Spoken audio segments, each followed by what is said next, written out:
I've got a special guest on the podcast today. We are talking all about what it's like being a startup business, what it's like to design and manufacture a product that's leading the way in terms of equestrian safety, and just a bit more about how her experience has been. So, are you ready? Let's dive in.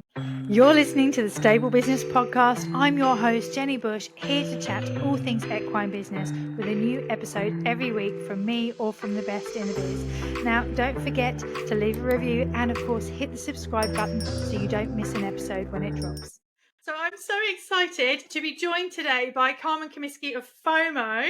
Carmen, tell us a little bit more about who you are and what you do. Yeah, so hi everyone, Jenny, thanks so much as well for having me on. So yeah, my name's Carmen Cummiskey. I am the CEO and founder of a company called FOMO. And FOMO stands for fear of missing out, and that's exactly what we're all about. But instead of it being FOMO about a night out or a holiday or something with your friends, it's FOMO about missing out in the sport that you love, whether that's from injury or equipment not performing how it should. So we currently have our flagship body protector range phase available in the market in the UK and Europe, amongst many other bits and bobs and items. We are a minimal waste company, so we try and use up any materials that we have left over and put that into other innovative items such as horseware. Yeah, and so what you've been doing, like with your business, I have been in awe of. I think we've been we've known each other now for nearly a year, haven't we? From when I first met you back at the National Equine Show last year, and to see sort of where things are going with FOMO. And I know that it's been an interesting journey for you, because unlike a lot of people who are in the industry just buying and selling or whatever, you actually have designed and manufactured your body protector. So tell us a bit more about that. Yeah, so FOMO actually started as a student project for me. I was studying sports engineering at the University of Strathclyde in Glasgow and had to come up with a concept for my fourth year, which is your bachelor's year up here, to do a design project. And it was a little bit of a light bulb moment. I was watching badminton horse trials on the television with my friends, and a really well-known rider, I think it was Mary King, it had a bit of a, sort of misstep coming into the water, just kind of went in on a bit of a bad stride. And she didn't fall off, but she just lost her seating a little bit. Managed to stay in the saddle, recovered really well, but our air jacket engaged and went off. And of course, she had to retire. And I just remember thinking, I can design something better than this. So it started literally from there as a student project. It grew arms and legs as the years went on. I entered a lot of national competitions, did a lot of the startup circuit in order to get some money together. And really, I suppose what I'm most proud of with FOMO is that every time we've had an obstacle in our way, we've actually innovated ourselves to overcome that. Whether that was not being able to find the right foam materials, we ended up working with a chemist to create our own. During COVID, we implemented like a virtual fitting system because the shops and stuff weren't open. So we are, quite an agile little company that's had to overcome a lot of stuff, I think, in the past 9 years, because I think people, think we are quite a new company. We are absolutely new, but for me, this has actually been nearly a decade of my life I've been doing this now. So, and another thing, like with COVID and stuff, we had been dating, I suppose, lots of potential garment manufacturers, and it wasn't going too well. So I brought in at that time my colleague Rachel, who's now our head of design and garment manufacturing, who really had that sort of knowledge gap and expertise on the textile side. Me coming from an engineering background, although textiles are used all the time, you're not actually taught all that much about them. And when I was developing the product, I remember going into a sort of sampling studio with this concept and this design and showing them some pictures and giving them some foam and just being like, right, can you sew it together for me? And they were like, how? Like, no, this is not how it works. So yeah, I think I've definitely gained a lot of respect for the textiles and garment side of things over the years, because it's engineering within itself, and unfortunately as well, like in the UK, it is a bit of a dying art. So yeah, we've had lots of interesting stuff to overcome, and set up as a small batch manufacturer ourselves in-house in Glasgow, which has pros and cons. Yeah, definitely. I mean, one of the pros, I guess, is because you are small in-house, you're not stuck. Like, if you need to move stuff, you can shift, and you've got speed on your side. You go, right, okay, let's pivot, which is probably how you've managed to overcome those hurdles so quickly. Whereas if you were a bigger manufacturer, it would be much harder to sort of do that.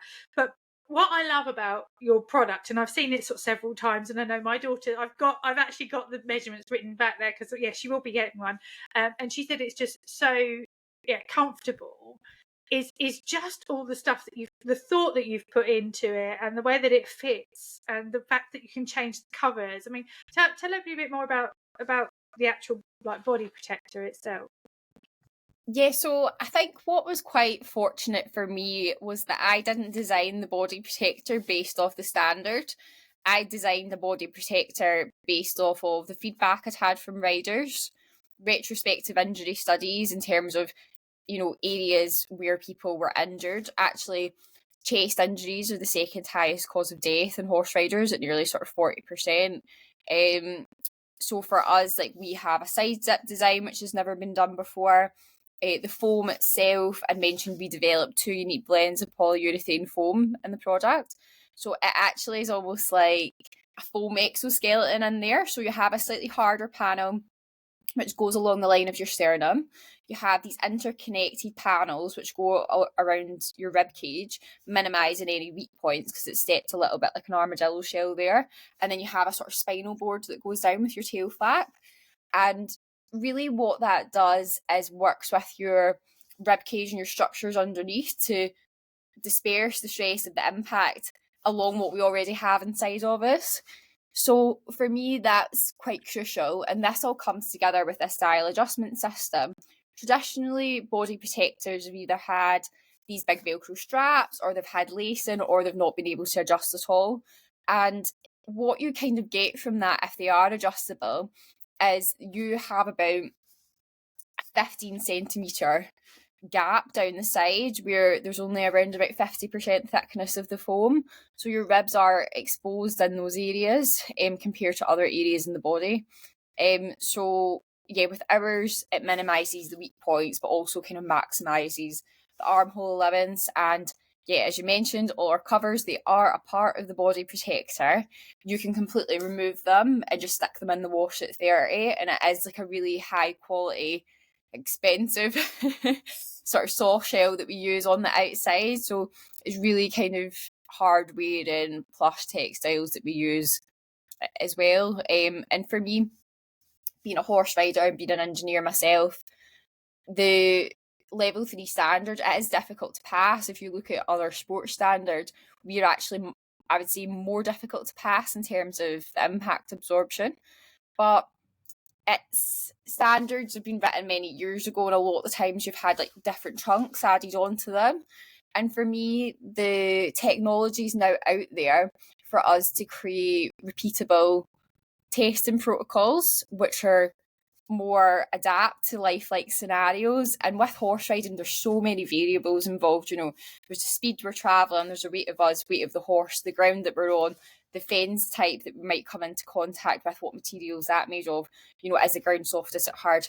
And then it's all the vectors involved. Say if you do have a fall and you're flying through the air, whatever it is. So we worked alongside the University of Edinburgh through an Innovate UK Smart project to actually look at different fall types and also compare technologies. So we looked at our foam technology, air jacket technology alone, so not with a body protector underneath, and also kind of what the impacts that were exerted on the body were, not wearing anything at all. So that was a really, really interesting study for us, and it definitely helps me sleep better at night because I feel like I've tried to test the products to the nth degree of what is available to me at the moment. Because I want it to be simulated as close to what a natural fall might look like. Yeah, and I think that's really key about like what you do in comparison to other body protectors out there. It's you. Do you know, it's you behind that. So you have got that level of morals, and actually, yeah, you're passionate about the product and making sure that it's actually suitable for the job, rather than just being a big company out there to make another product to make some money. And I think for me as well, so to give a little bit of background, I've had 2 bad falls. The first wasn't quite as injury inducing as the second. But the first one, when I was younger, I was out a hack. I had a little Connie pony at the time. I was with my friend. It was really quiet country road. We were just hacking down. And I'll never forget it to this day. This Mercedes came speeding along this road, and basically the ring mirror smashed off my foot, and my pony absolutely freaked. The sort of drainage ditches that are along the side of the country roads, he fell into one of those. I landed on the road on my back, my foot caught in the stirrup, and he dragged me along the road. And thankfully I didn't break anything, but I was pretty bashed up. My parents, who aren't horsey, were like, oh, you need to wear a body protector from now on when you're riding. And let me tell you, I hated this thing.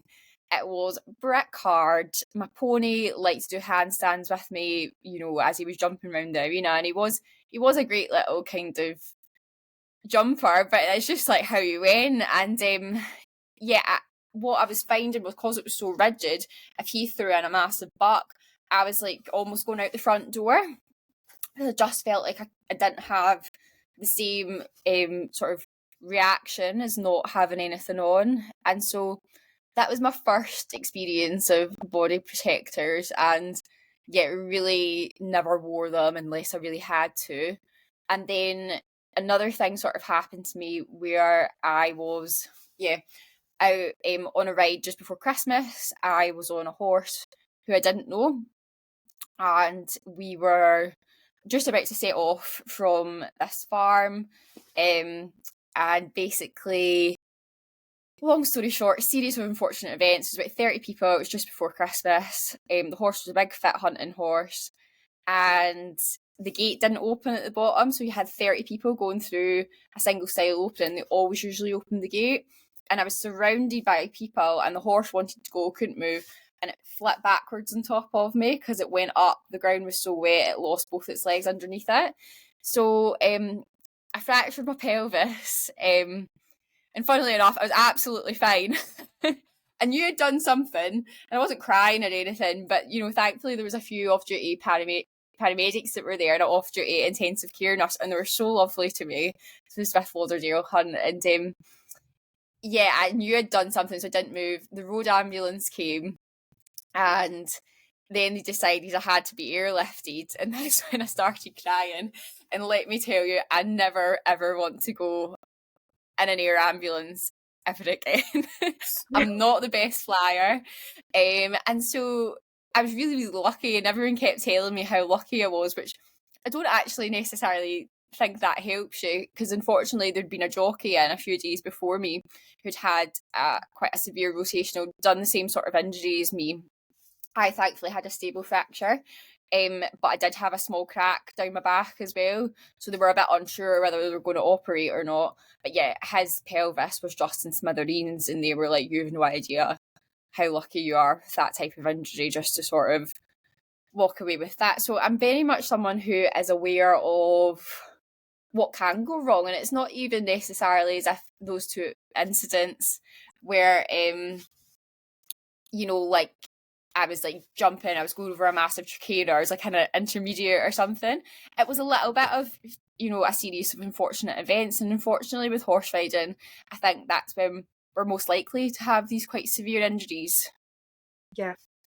And actually we were talking about this recently in one of the Stable Foundation's Health Plus things. Actually, how do we get to a stage where actually there's a culture of I need to protect myself, and actually like wearing your helmets in certain situations, wearing your body protectors more, because you just never know. And it's often those times when we're least expecting it that we get it. Because I guess when we're out on the cross country course, there's kind of like this level of adrenaline that's like, I've got two choices here, ride or die. Do you know? It's like but when you're at home, that's when you tend to be a little bit more oh, there's no need. And so, like, do you feel that that experience has like changed how you've run your business at all, or like what made you Yeah, passionate about it? I think so. I'll tell you a little story here. Unsure if I should tell this story, but I'm going to tell it. I had to make a design decision with the foam at one point. It was the overall thickness of our body protector is a little bit thicker than our competitors, but the foam is much softer.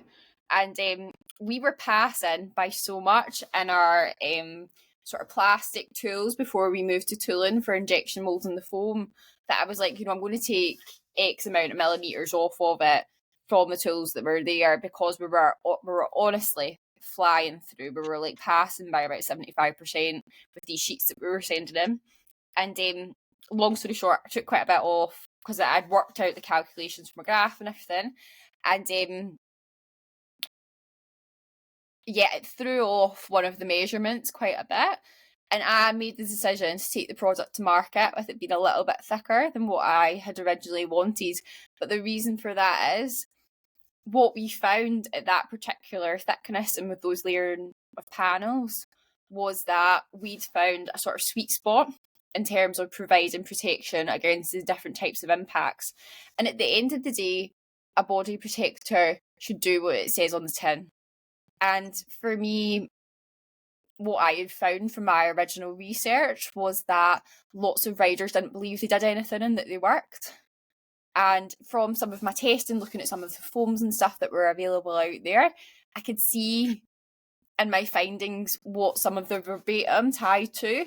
So I wanted to create something that I know what it's like is going to do what it says in the tin. And don't get me wrong, we can't protect against everything. Of course we can.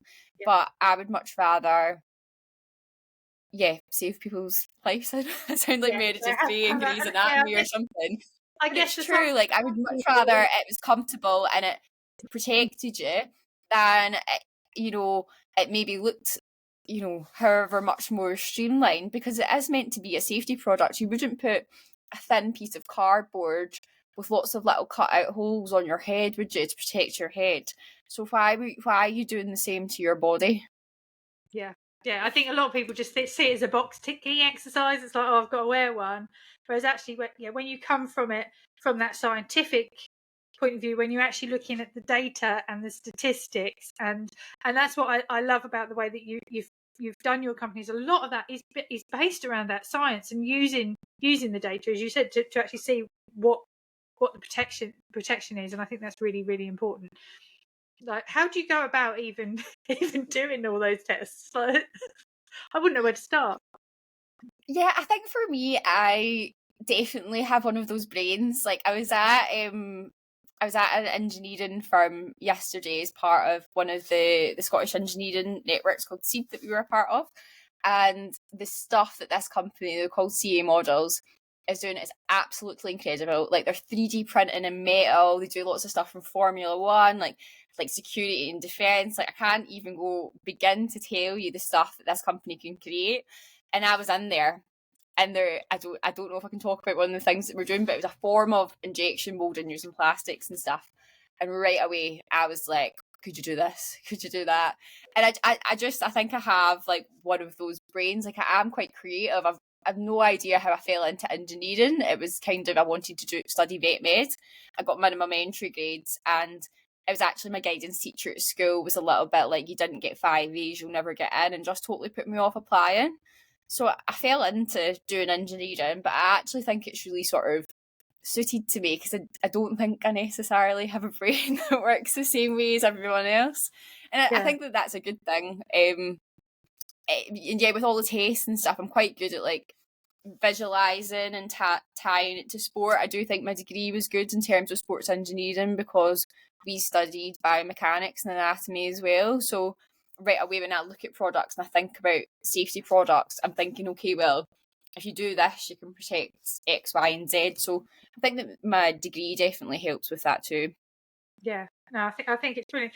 And so, from sort of like a business perspective, the way that you've had to bring this on, and as a startup, And there's so many elements, like you've had to go out there for investments, you've got to find stockists, you've got to find sales. Like what have you found like the most challenging side of like getting the business up and running?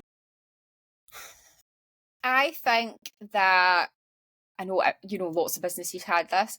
I think for us, COVID knocked the wind out of our sails quite a bit. I'd managed to raise a good amount of non-dilutive funding, and we were set up, raring to go, about to launch. We'd just done Beta International. I was working with Sam Forrest in PR at the time, and Sam had set up all these meetings and stuff for us with all the publications, associations and stuff. And that first year and a half was just like, then trying to survive. We went from being a team of 6, we're now a team of 2 this year. I think that was quite difficult, and then to try and kind of pick yourself up again, and then G yourself on almost, because you've lost that momentum that was building. And I think as well, we are a very traditional industry compared to some other sports, say like mountain biking, for example, or snow sports. The people who are involved in those type of sports tend to be sometimes a little bit more out there in some ways. I think that in our industry, we sometimes hold ourselves back because we aren't as always open to new technologies. I think it's getting better, and I think with people like Dr. David Marlin and stuff like this, who are highlighting to people, like, think about what's been said here, and is there evidence and stuff behind it. And what I found is, because we're such a small team in terms of growing our number of stockists, if someone's not within a driving distance, I would say I have about a 4-hour radius each direction of me in Glasgow. If I can cover that and I can keep going and chapping doors, I can get retailers on board. It sometimes takes a little bit of time to get the staff trained up and get them up and running, but anything sort of beyond that, it can be quite difficult when you're such a small team. So I think that's the challenge in which we find ourselves just now. Yeah. And so, like, where are you looking for the business to go, like, this year and beyond? Like, I know that you're sort of looking to perhaps get out there, get more stockists, etc. Like, what would you say, like, your vision is going forward? Yeah, so for us, we have a really exciting kids product, and I feel like I've been harping on about this for ages, called Flip. But we do, in all honesty, I know might be business people, might be people from other areas of industry listening to this. It takes a huge cash injection to get a product like that over the line. Just in terms of getting all your CE mark testing done, getting all the materials in to do a run where you can actually make enough profit margin to go through wholesalers and to hit that target price point, especially with it being a kids product. Just because it's a kids product doesn't mean there's any less work in it than an adult's product. So I think for us, the focus is very much on continuing to grow our number of stockists, looking at what our options are in terms of moving into like growth and scale. That's, I suppose, my job as chief executive, is to try and figure out what is the best strategy here. And we also have some really exciting materials development stuff going on within our large company that I can't talk too much about, but that's definitely, I think, where the future is at, not just in horse riding, but in protective wear in general. Yeah, taking the technology and you're utilising it across the board, because it is, like I've seen, I've touched the body protector. My daughter's tried it on, and even then she's been like, "This is so comfy," and it's on our list to get. But say the horse is out of action at the moment, so because of the weather and everything else. As well, we have a couple of ambassadors who are chasing Olympic teams in a last minute hurrah, so that would be fab for this year for Paris. And I have a couple of other ambassadors, not actually the same ambassadors, who have 5-star qualifications. So I would love to see Faye's flying around badminton and all the rest of it. So I think it's going to be a really exciting year. I think we have lots of amazing things on the horizon, and people keep on asking me about shoulder protectors. We are actually still going round in circles a little bit with the test house on that one. So we do have plenty of stuff coming, and we're just finalising as well at the moment our last size for the teen size in. So there's going to be a slightly smaller size available, which will fall under teen. So yeah, there's plenty going on. Yes, there's plenty going on, and I think and I can't wait to see it out there about a bit more. Yeah, being one of the the body protectors, because I know we do have quite a cliquey sort of fashion thing with the equestrian world. It's like once somebody sees somebody wearing it, it's like, oh, then suddenly everybody is wearing the same thing, and it'd be really good to actually get that out there, because I just know the level of protection just seems so much more superior than some of the others that I've seen. And I just love the fact that you can wash the covers, because Eva is terrible for leaving her body protector in all sorts of places, and then they end up mouldy, or they end up covered in hay dust, or it's like the smell when they're like that. Yeah, yeah, totally. and all the sweat. It's like just, yeah, unfortunately, as great as base layers are, yeah, it's not. And people can, like, so if somebody's interested in actually getting like one of your body protectors, they can actually now, like, you can order online, can't you? Like, you can just go straight to your website. Yeah, absolutely. So you can go onto the website. There is, if you look on our Facebook page and stuff as well, you can order a free, like, no obligation virtual fitting pack where you'll get like a measuring tape, some swatches. We started adding some foam scraps and stuff in as well, so you can actually like touch and feel the foam and see the difference. And yeah, you can either take your measurements yourself, or if you would like to set up a call just like this or on WhatsApp, we can have a quick 10-minute chat with you, make sure that you're taking your measurements right, and then yeah, you can just order it online. So we do have that facility if you don't have a stockist in your area. Yes, they can get that they can get their questions answered and get that expertise, because I think that's, I mean, even when you head to some of the shops, sometimes you don't always have people that are trained and qualified to even fit the body protectors, and sometimes you just end up having to try it on yourself and hit and miss anyway. And if you're a little bit in between sizes, the good thing is if it's Rachel or myself on the call, we know the sizing inside out. So even if you are going to a stockist and you're like, I'm a bit unsure, I think I might need like a long or a short or whatever, and I'm not too sure if they have that in stock, then still set up a call with us, because we'll then be able to advise you, you know, what we think. And, you know, we do have a pretty high success rate with it. Occasionally you might get an anomaly of like someone has a little bit of a funny size and actually you need to switch that out, but you know, like, the facility is there as well to do that if it is incorrect. And for stockists, like, so if somebody was thinking, oh, actually it'd be really good product to bring into my store, like, what would they need to do? Yeah, so you can get in touch with us either on our social media or at info@fomoprotection.com. The benefit, if you're a stockist, of working with us is that we have extremely low lead time. So the benefit of being a small manufacturer ourselves, if it's a black covered body protector, we can pretty much get it assembled and straight out to you. We hold quite a lot of stock of black covers. If it's a colour cover, sometimes it's a little bit longer, maybe like a week or two. And we offer a low initial MOQ, 4 units, and then we can fulfil single unit orders thereafter. So it's not a sort of high cost, like high risk sort of product for you to get in initially in terms of that. Yeah. And like, in terms of those that are working in the stores, like, you also train up their assistants to be able to confidently actually fit them. Is that right? Yeah, so we do FOMO fit and lab training with you know, your team members in store can come in and we'll have a session either morning or afternoon for a couple of hours, and yeah, we'll do exactly that. I'll run through all the research in the product, the unique selling points of it. I'll get people to fit it on each other, and yeah, then you kind of are able to obviously advise customers well on that as well. We also have like a large share folder we share with all our retailers, which has like social media posts, all the info and stuff in it. So we do try and kind of facilitate them as best as possible to really run with it and do well. Yeah, because at the end of the day, yeah, you want them to sell, and so we want to get it seen out and about and everything else. So, like, what would if somebody was thinking, I want to bring a product into the market, into the equestrian market, like, what would your advice be for them? Because I know it's not an easy thing to break into, is it? Like, what would you say, like, your top advice would be for somebody that wants to bring a product to market in the business? That's a really good question. I would say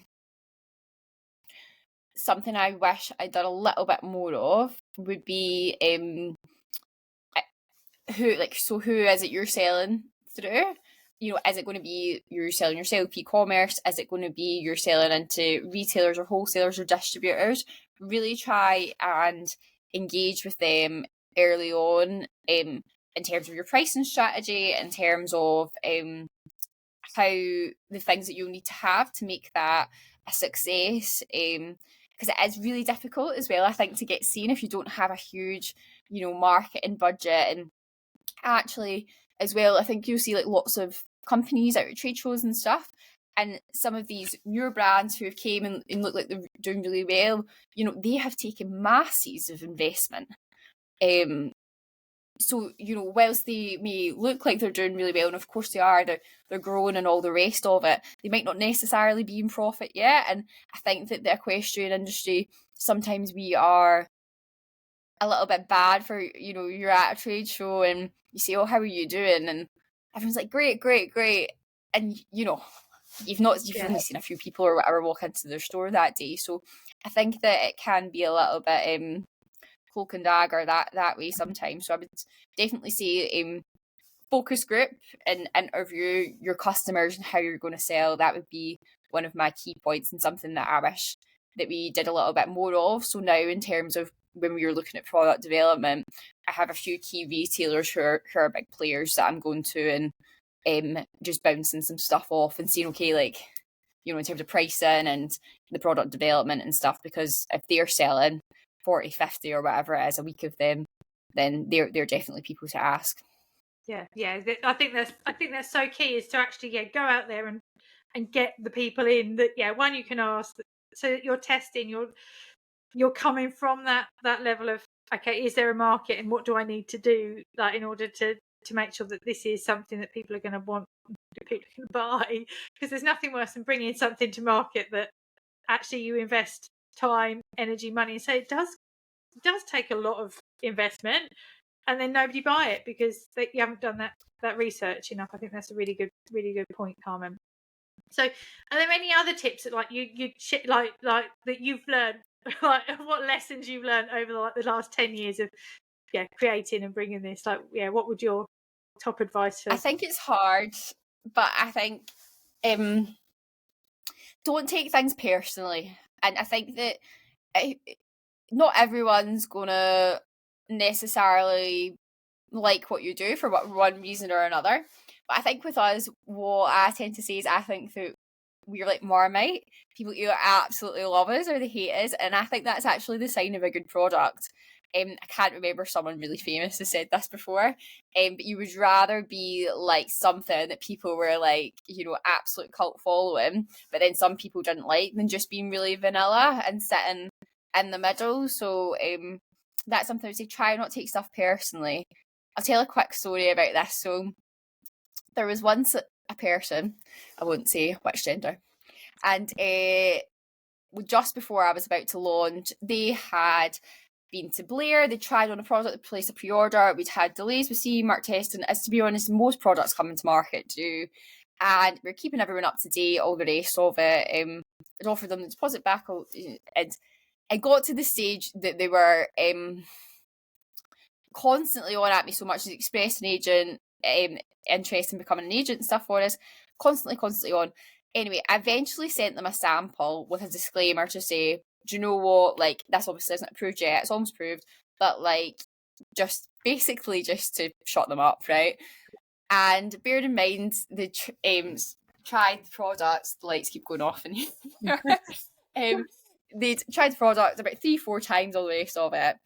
They got the product and decided to absolutely tear me a new one. I had a page-long email of why the product was never going to be a success, I was never going to be a success, none of their friends would ever buy it, all the rest of it. And I remember I had a team of 6 at the time. I was in this office sitting up the top of my desk, like, kind of looked out, and there was like different sewing bits and stuff. And I just remember the tears were streaming down my face in front of everyone.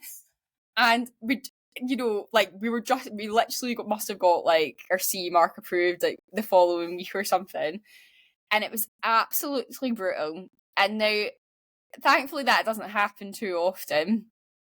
But I have had a few people say not so nice things to me or do not so nice things in business. And do you know what? Like, you just need to ignore people like that. If I'd let that person get to me, like, really get to me, you know, you just give up. But do you know what? Like, see, in business, like, something that I've learned over the past couple of years is it's not over until you decide it's over. There's always going to be obstacles for you to overcome. There's always going to be improvements that you can make to your processes, your products, all the rest of it. But you really just need to get your head down and keep going and actually use it when people are rude or, you know, do really nasty things. I personally just wouldn't be like to other people. Actually use it as motivation to go out and do well. I know that person said that. We probably sold about 1,000 units in, so they were wrong, weren't they? Yeah, and it just goes to show. And sometimes you think, well, what's in it for them to be like that? I never totally understand it when, and so there are those moments, and it is hard. Like I was just talking to somebody else about how it's so easy to take it personally when it is your blood, sweat, and tears that have gone into your business and to create this product. And sometimes, that little snidey comment or something here or somebody do. It is hard, and it's like, how do you differentiate that in terms of your emotional sort of, like, what do you think like you did in order to overcome that? Like, what helped you? I think I go through swings and roundabouts with it. Like, I think with stuff like that, I almost give myself a certain time period. I think I'm quite good at letting myself feel the emotions and riding the wave and then coming through it. Whereas maybe when I was a bit younger, I wasn't quite as good at that.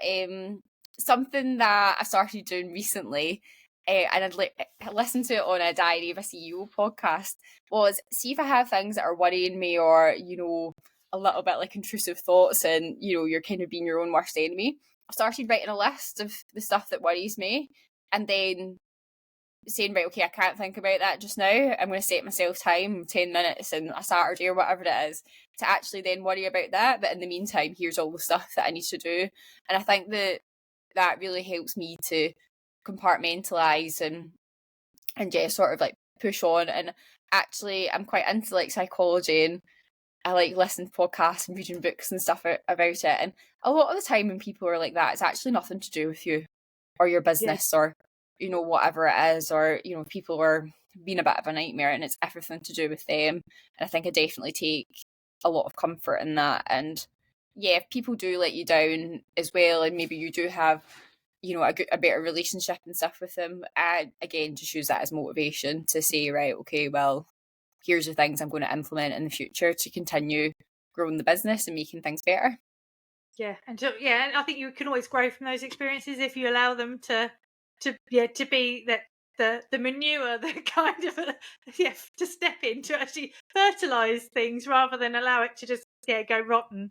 I think that's a really key. And so like we've been working together now. I know like sort of November time you joined in my Nail It Mini Mastermind, like to get your goals and stuff set up. Like, how have you been finding the last few months? Yeah, so I absolutely love the Stable Foundations Plus. I'll be honest, I've had quite a lot of business training. I did an enterprise fellowship. I've been part of multiple accelerators through like RBA, Strathclyde Uni, all the rest of it. And I don't get me wrong, I found a lot of those experiences good, but I've also had business coaching in inverted commas. I've also seen what can't be good. And I think what has really sort of helped me is, you know, I think you have such great ideas about stuff and it's just having that third party perspective. For us, we've seen like positive improvements in terms of like our marketing, our social media planning. Like I really like the Monday sessions, like the mindset and marketing. I think you know, even just conversating with like the other businesses is great because you all bounce ideas around and you're all, you know, working in the same industry, but you're not competitive, but we all love horses and stuff. So actually that's potentially your customer in a way as well. So they might have really good ideas. So it's been really positive in terms of, you know, our strategy and overall mindset. And we've, you know, it's been quick and easy, some of the changes that we've been able to implement in terms of little things in the website and the marketing and stuff. And even just some of the improvements in the website, we've already seen some growth from that. So that's been really positive. So that's good, because yeah, I'm really enjoying it. when I wrote all the things I do to your website, I thought, oh my gosh, I think I gave you like an essay. I go, right, okay, if I was going to do this, this is what I do. I thought, oh my goodness, you've got such a big checklist there. But that's so nice to hear that actually you've been able to implement some of it and seeing how that's sort of changing. Yeah, it's so good, and it is. I love the Stable Foundations Hub Plus. It's like one of my favourite things that I do, because it is more than just me. So just having the support of the other members, it can be really, really key. And I think, like as you said, sort of going back to having the right people around you in business can make such a difference, can't it? Like on your high days, your low days. I've even had people in the past that have shown up to the group coaching and they've just been like, I just want to cry today, I'm in such a bad. And that's like I would say, just show up wherever you are. If you're in that, if you're in that state and that's where you are, still show up, because actually that's when you need it the most. It's like when you're having those down days, when you've had, and especially like for you, so when you had that experience that you shared with us, and thank you so much for sharing that, you had team members around you, you had that, but a lot of business owners are on their own. When you have those attacks and those moments when business is hard, having a safe space to come to can really. And I think really, it's hard. It can be hard. This is something I especially found in my early 20s when I started the business. Like, lots of my friends were in grad jobs or looking for grad jobs, and I was in this total like alternate universe of running a startup, and I was trying to raise seed investment and had all this stuff going on. And I think that that's why these, you know, Stable Foundations Hub Plus, and or if you're in an accelerator or something like that, like it's just having that network to be able to have other people who are in a similar position, because you know, I think anyone who says running a business is easy is just a liar, because it's so hard. So yeah, I do really enjoy that sort of networking and social aspect of it, 100%. Yeah, and it's been lovely. It's been lovely to work with you and see, and I can't wait for all the things that are in the pipeline, because I say I'm really passionate about the product. I think you probably realised that the first time I saw it, and I brought my daughter along, and I was going like, oh, and she was a bit like all kids are with any body protector, like, oh, Mum. Yeah. And I think we've sort of spoken about that actually in the past. Sometimes you have to think about it from your loved one's perspective, like, you know, would they want you to wear it more than you? So I think that's a really key, and I can't stress enough how great I think the product is, and I know how much work that you've put into it and into actually the science, and you care and you passion, like that comes across just like talking to you about your passion for the product and the safety of it, and making sure that it does what it says on the tin. And just a wee quick story before we finish on that. So I was talking about making sure things were tested properly, and I've spoken about someone who's quite negative. I've actually had not one but two riders who had what could have been pretty serious falls, where the horse didn't lift its legs properly, they've rotated, or didn't put out, but the other one, they just didn't put out their landing gear properly, and touchwood, both those riders stood up and walked away from both those falls. And it's definitely, you know, moments like that as well that I focus on when things are hard, because I'm doing something, you know, we are at FOMO doing something that makes a difference. So that's definitely something that going back to one of your last questions, that I focus on when times are tough. All the people that do have a story to tell and have that positive, and people are still here. And the thing is, you're never really going to know, are you? Like with these falls, you just know that they're a bad fall and that they could have come off worse, because they didn't. That's all you can say, is that they didn't come off worse. So I think it's brilliant. So I'll definitely be investing one for Eva as soon as she starts getting out and about again this year, and I would highly recommend it to anybody. So where do people need to go, Carmen, if they want to find out more about you and the products? So you can head to any of our social media pages. We're on Instagram, Facebook, TikTok. It's at FOMO Protection. Or if you head to our website, which is www.fomoprotection.com. And there's lots of info on there. And if anyone has any questions at all, yeah, feel free to pop us a message. We're always more than happy to answer them and help. Yeah, so do that. Yeah, so I can't stress enough. Yeah, don't miss out. Don't miss out. I want nobody to have FOMO, because I think we often regret the things that we don't do as well. So yeah, if you don't go and get it, yeah, you'll have missed out. I'm sure, because body protectors are always changing. Have FOMO if you don't have FOMO. Yeah, yeah, have FOMO about not having a FOMO, because it's gonna blow up. It's gonna be everywhere. So be the trendsetter, not the follower. Be the leader and wear it. So thank you so much for joining me today, Carmen. And I can't wait to see where everything's going to go. And I will see you really soon. Brilliant. Thanks so much for having me. You're welcome.